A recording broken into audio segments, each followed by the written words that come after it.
दोस्तों, आज शख्सियत में यह वीडियो एक ऐसे राजनेता पर आधारित है जिसने अपनी राजनीतिक प्रतिभा से समाज में एक नए राजनीतिक वातावरण की नींव डाली। उत्तर प्रदेश के अति पिछड़े जिलों की श्रेणी में आने वाले जनपद को विकास की मुख्य धारा में जोड़कर जिले का कायाकल्प किया। धर्म, संस्कृत, ज्ञान और पर्यटन स्थलों से भरा उत्तर प्रदेश का जनपद श्रावस्ती एक ऐसा ऐतिहासिक जनपद जिसका प्राचीनतम इतिहास रामायण और महाभारत काल में मिलता है। हिमालय की तलहटी में बसा भारत नेपाल सीमा के समीप एक ऐसी नगरी जो महाभारत काल के महाकाव्यों के अनुसार भगवान श्री राम के पुत्र लवकुश ने इसे अपनी राजधानी बनाया था, यानी श्रावस्ती उत्तर कौशल की राजधानी हुआ करती थी। ये वही इलाका है जहां भगवान बुद्ध ने तप कर अपने जीवन काल का सबसे ज्यादा समय यहीं बिताया था, जहां बैठकर गौतम बुद्ध ने अपने अनुयायियों को उपदेश दिया था। श्रावस्ती जिले की पहचान विश्व भर में बौद्ध तीर्थ स्थल के रूप में है, जहां पूरी दुनिया से बौद्ध अनुयायी आते हैं। लेकिन सवाल इस बात का था कि इतना बड़ा अंतरराष्ट्रीय विश्व शांति का संदेश देने वाला यह स्थल कितना उपेक्षित था, जहां शिक्षा, चिकित्सा, सड़क परिवहन और साथ में पर्यटन जर्जर हालातों से गुजर रहा था। तभी वहां पर उदय होता है दद्दन मिश्रा जैसे राजनीतिक महानायक का, जिसने जनपद श्रावस्ती की तस्वीर बदल कर रख दी, जिसने बुद्ध की इस तपोस्थली को विकास का एक नया आयाम दिया। दोस्तों, मैं संजीव सिंह राठौर आज आपको बताऊंगा शिक्षा जगत के महानायक पूर्व सांसद दद्दन मिश्रा के बारे में और उनकी जिंदगी से जुड़े रोचक तथ्य। दद्दन मिश्रा एक प्रखर वक्ता और कुशल राजनेता है, जिसने सियासत के गलियारों में अपनी कुशल राजनीतिक प्रतिभा से जनता और समाज को आकर्षित किया और आज उनका नाम जनपद और आसपास के लोकप्रिय राजनेताओं में शुमार होता है। स्वभाव से विनम्र और व्यवहार कुशल दद्दन मिश्रा से बातचीत में पता चलता है कि उन्होंने अपने राजनीतिक और सामाजिक कार्यों से जनपद श्रावस्ती में विकास की आधारिक संरचना की एक नई पृष्ठभूमि बना दी और यही उनके ऐतिहासिक कार्यों ने जनता के दिलों में एक अलग छाप छोड़ी है। शिक्षा व्यवस्था का एक ऐसा प्रारूप तैयार किया जिसने उन्हें शिक्षा जगत का महानायक कहने में कोई संदेह नहीं है। श्रावस्ती लोकसभा और विधानसभा में अपना परचम लहरा चुके इस जमीनी नेता की कहानी शुरू होती है जनपद बहराइच से सटे श्रावस्ती जनपद के एक छोटे से गांव कलाम सतरही से। 30 सितंबर 1967 दद्दन मिश्रा का जन्म श्रावस्ती के छोटे से गांव कलाम सतरही के एक किसान परिवार में हुआ था। पिता का नाम स्वर्गीय पंडित आत्माराम और माता का नाम स्वर्गीय बनवारी देवी था। बचपन की पढ़ाई गांव से की और पढ़ाई समीपवर्ती जनपद बहराइच और फिर परास्नातक MA BEd की पढ़ाई KKC लखनऊ से की। पढ़ाई पूरी करने के बाद कुछ दिन तक अध्यापक पद पर कार्य किया, लेकिन सामाजिक कार्यों में रुचि होने के कारण नौकरी छोड़कर समाज सेवा में लग गए। स्वभाव से सरल और शांत प्रवृत्ति के इस राजनेता के परिवार में अगर बात करें तो ये 4 भाई हैं। श्री तुलसीराम मिश्रा, श्री सहदेव मिश्रा, पूर्व ब्लॉक प्रमुख स्वर्गीय श्री अशोक मिश्रा और यह स्वयं, जिनमें एक भाई स्वर्गीय अशोक मिश्रा का सड़क दुर्घटना में देहांत हो गया था। स्वर्गीय अशोक मिश्रा की इनकी सियासत और राजनीति में काफी सक्रियता रहती थी, जिसकी कमी आज भी इन्हें महसूस होती है। इसके अलावा उनकी एक बड़ी बहन भी है, जिसका नाम नीलम मिश्रा है। इनकी पत्नी श्रीमती बिमला देवी एक कुशल गृहिणी हैं और सामाजिक कार्यों में रुचि रखती हैं। 2 बेटे आकाश मिश्रा और विकास मिश्रा, जो अभी पढ़ाई कर रहे हैं। बातचीत में दद्दन मिश्रा बताते हैं कि वह छात्र जीवन से ही युवा मोर्चा और एबीवीपी से जुड़े थे। राजनीति को अपना शौक बताने वाले दद्दन मिश्रा ने अपने 15 साल के राजनीतिक सफर में जनता के बीच अपने आप को एक मजबूत राजनीतिक स्तंभ के रूप में स्थापित किया, जिसका अंदाजा उनके अब तक के राजनीतिक सफर से लगाया जा सकता है। 2005 में सदस्य जिला पंचायत तो 2007 में श्रावस्ती विधानसभा से बीएसपी से विधायक चुने गए और विधानसभा सदन तक का सफर तय किया।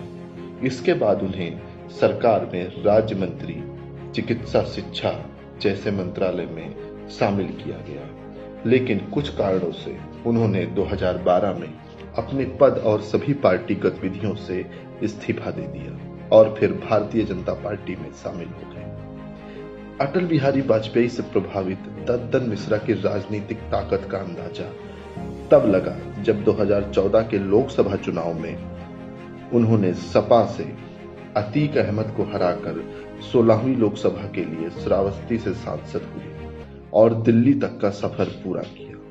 उनकी यह राजनीतिक कुशलता उन्हें धरातल पर उनकी लोकप्रियता को सिद्ध करती है और उन्हें एक शख्स से शख्सियत बना देती है। बातचीत में दद्दन मिश्रा बताते हैं कि मैं पूर्व प्रधानमंत्री स्वर्गीय अटल बिहारी वाजपेयी की कर्मस्थली से सांसद बना। यह मेरे लिए किसी सपने से कम नहीं था और इसे मैं अपना सौभाग्य मानता हूं। अपने कार्यकाल के दौरान वह कई संस्थाओं में संवैधानिक पदों पर रहे, जिसमें विज्ञान प्रौद्योगिकी, पर्यावरण और वन स्थायी समिति, परामर्शदात्री समिति, ऊर्जा मंत्रालय और नवीनीकरण ऊर्जा मंत्रालय शामिल है। चूंकि राजनीति में उतार चढ़ाव का दौर चला करता है, 15 साल के सफल राजनीतिक जीवन में 2019 के लोकसभा चुनाव में जनता को कुछ और आजमाना था। उन्हें चुनाव में हार का सामना करना पड़ा और मात्र 4600 वोटों से हार जीत का अंतर रहा। बातचीत में दद्दन मिश्रा बताते हैं कि जनपद की गंभीर समस्याओं को देखते हुए उन्होंने अपने कार्यकाल में जनपद के दर्द को समझा और उस दर्द को समझते हुए शिक्षा, रोजगार और तकनीकी विकास का आरंभ किया। छात्र छात्राओं को अपने ही जनपद में बेसिक शिक्षा से उच्च शिक्षा का अवसर प्रदान करवाया। यह जनपद के अकल्पनीय सपनों में से एक था और जनपद भर में दर्जन भर से ज्यादा विद्यालय और महाविद्यालय, इसके अलावा आईटीआई और पॉलिटेक्निक लेकर आए, जो उनके कार्यकाल का एक सराहनीय दौर था, जिसका श्रेय दद्दन मिश्रा को जाता है। आइए देखते हैं क्या कहते हैं दद्दन मिश्रा शिक्षा व्यवस्था के बारे में। बलरामपुर में तो केंद्रीय विद्यालय था, श्रावस्ती में कोई केंद्रीय विद्यालय ना होने की वजह से जो है वहाँ पर कोई अच्छे शैक्षिक संस्थान न होने की वजह से जो है आम जनमानस के साथ साथ जो है अधिकारियों कर्मचारियों को भी असुविधा होती थी, जिसकी वजह से श्रावस्ती चूँकि नवसृजित नया जिला है जो है हमारी उपलब्धि है। श्रावस्ती में भी जो है जो शिक्षा, स्वास्थ्य, विभिन्न मानदंडों पर हमारा जनपद काफ़ी पीछे छूट गया था, जिसकी वजह से देश के अति पिछड़े जनपदों में शुमार होता था। तो हमारे प्रधानमंत्री जी, चूँकि जो उनका जो मूल मंत्र है, जो उनका विजन है सबका साथ सबका विकास, वो सिर्फ कागजों तक सिमट करके न रह जाए, बल्कि सही मायने में उसको चरितार्थ करने के उद्देश्य से, ज़मीन पर उतारने के उद्देश्य से नीति आयोग के एक सर्वे के माध्यम से पूरे देश के अंदर ऐसे 115 जिलों का चिन्हांकन किया है। उत्तर प्रदेश में जिनकी संख्या मात्र 8 है और हमें खुशी है कि हमारे संसदीय क्षेत्र के दोनों जिले श्रावस्ती और बलरामपुर उसमें सम्मिलित हैं। इसके अलावा चूंकि दद्दन मिश्रा किसान परिवार से ताल्लुक होने के कारण वह हमेशा गरीबों, किसानों, मजलूमों के हक की लड़ाई लड़ते रहे। जनपद के किसानों का दर्द भली भांति जानते थे। किसानों के लिए शुरुआत से ही उनका संघर्ष चलता रहा। किसानों को हर संभव मदद देने के लिए लगे रहते थे, चाहे वह सरकारी खरीद के मूल्यों का संघर्ष रहा हो या फसल पर आपदा का। उनका राजनीतिक जीवन किसानों के प्रति समर्पित रहा।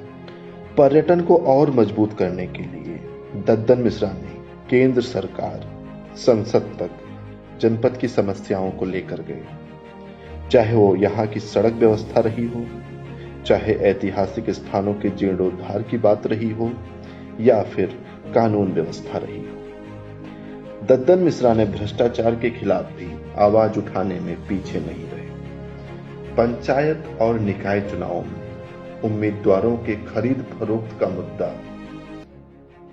भी दद्दन मिश्रा ने संसद में उठाया। चुनाव के दौरान भ्रष्टाचार न हो पाए और उम्मीदवारों को जनता द्वारा चुना जाए जैसा मुद्दा भी उनके सराहनीय कार्यों में रहा। यह उनके कुशल राजनीतिक प्रतिभा को प्रदर्शित करता है। जनता और समाज के प्रति समर्पित दद्दन मिश्रा आज एक प्रखर राजनीतिक एवं शिक्षा जगत के महानायक के रूप में जाना जाता है। जनपद उनके योगदान को कभी नहीं भूल पाएगा, जिसकी आवाज दिल्ली तक सुनाई दी और श्रावस्ती में विकास की धारा को खोल दिया। हम उनके राजनीतिक जीवन के लिए अग्रिम शुभकामनाएं प्रेषित करते हैं और वह ऐसे ही जनपद समारोह जनता के लिए एक मजबूत स्तंभ साबित होते रहे। सिटी न्यूज नेटवर्क की पूरी टीम की तरफ से उन्हें हार्दिक शुभकामनाएं। दोस्तों, आज आपने हमारी इस वीडियो में श्रावस्ती के शिक्षा जगत के महानायक पूर्व सांसद दद्दन मिश्रा के बारे में बताया। अगर आप किसी व्यक्ति, विशेष स्थान या किसी चीज के बारे में जानना चाहते हैं, हमें इनबॉक्स करें। हमारी कोशिश रहेगी कि हम वीडियो आप तक जरूर पहुंचाएं। आप देखते रहिए city news network. Thank you.